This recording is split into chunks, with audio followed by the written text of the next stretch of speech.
Presidenta, compañeras y compañeros Adelante, legisladores, este es un tema de la mayor sensibilidad que se requiere. Lo ocurrido hace un año en Tlahuelilpan, donde murieron 137 personas y hay varias personas con quemaduras del 70% de su cuerpo que afortunadamente sobrevivieron. Pues me parece importante traerlo a colación porque el próximo sábado se cumple un año de la tragedia. Me llama la atención que muchas personas consideran delincuentes a las personas que fallecieron en ese lugar. Y esto es una aseveración violatoria de los derechos humanos, porque por eso hay una investigación, para saber exactamente qué fue lo que pasó. Y aunque fueran delincuentes, nadie tiene por qué pagar con su vida un delito. En este país no hay pena de muerte. Aunque estuviera robando el combustible, pues no es para que tuvieras muerto, es para que te hubieran detenido y presentado ante una autoridad competente. Ahí estuvo el ejército. Estuvo la Policía Federal, estuvieron diferentes autoridades. La fuga empezó a las 2 de la tarde. Hay evidencia que Pemex tardó 4 horas en cerrar el flujo de combustible. En los videos se demuestra perfectamente que las autoridades. Yo no vi a nadie, pues por lo menos a toletazos sacar la gente. Yo tuve una experiencia como jefa delegacional con un inmueble que se colapsó el 19 de septiembre y en el sismo de Oaxaca tuve que evacuar por la fuerza a algunos habitantes porque no se querían salir.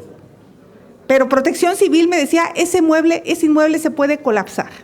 Entonces la autoridad tiene que actuar cuando sienta que corre la vida riesgo de las personas.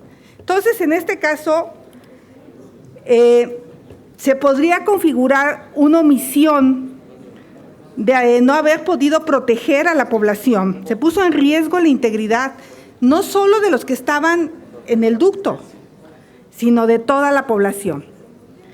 Y en congruencia con esto, la Comisión Nacional de Derechos Humanos abrió una queja de oficio porque encontró argumentos de posibles violaciones a los derechos humanos. O sea, tan es evidente que pudo haber habido una omisión de la autoridad que hay una queja en proceso de investigación. También de parte del Ministerio Público Federal hay un proceso de investigación porque pudiera también haber algún delito de omisión. El artículo 4 de la Ley General de Víctimas establece que son víctimas todas las personas que resientan de un daño ocasionado por un delito o una violación a sus derechos humanos. El silogismo es simple. Las autoridades competentes para determinar si hay delito o violación a los derechos humanos abrieron de oficio investigaciones porque apreciaron que podría existir este caso. Luego, entonces las personas fallecidas, por el mero hecho de abrir estas investigaciones, podrían cumplir el concepto de víctimas que se establece en el artículo 4.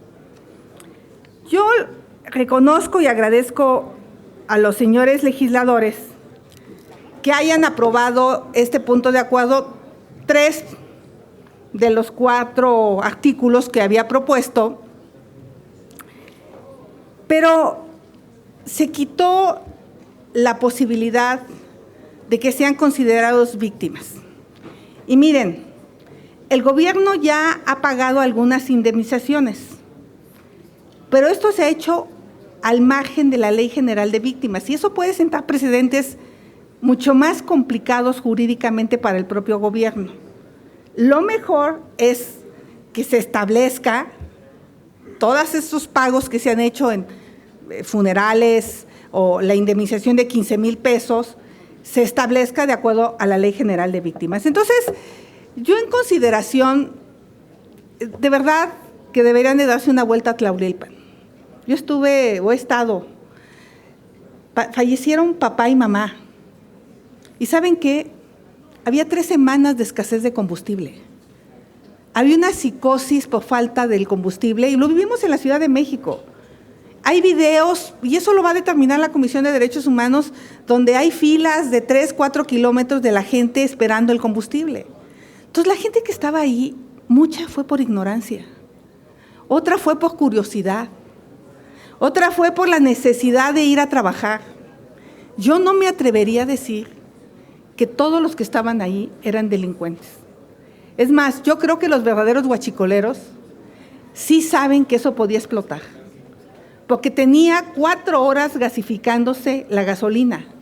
Se había hecho una nube tóxica que podría prenderse con el simple rozón de la ropa.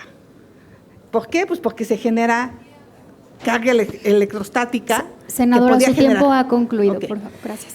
Entonces, yo quiero proponerle la siguiente redacción para completar el punto de acuerdo, que es una redacción cuidada, que dice lo siguiente. La Comisión Permanente del H. Congreso de la Unión exhorta respetuosamente a la Comisión Nacional de Derechos Humanos y a la Comisión Ejecutiva de Atención a Víctimas para que en ejercicio de sus facultades legales analicen y valoren los hechos, documentales e información sobre el caso y en absoluta libertad determinen si se cumplen los requisitos establecidos en la Ley General de Víctimas en materia de reconocimiento de la calidad de víctima para las 137 personas fallecidas y heridas y en caso de así considerarlo legalmente procedente, analicen la viabilidad de substanciar el procedimiento de inscripción en el Registro Nacional de Víctimas. ¿Por qué las 137? Porque yo no puedo decir quién sí y quién no. Simplemente es que se evalúe a todas las que fallecieron y que fueron heridas. Ojalá acepten, es un párrafo que me parece inofensivo, finalmente la ley lo establece y bueno, si no se da, yo sí pediría que fuéramos mucho más cuidadosos de decir que son delincuentes quien no tenemos la certeza que lo son. Muchas gracias. Gracias, senadora. Tiene la palabra la diputada María de los Ángeles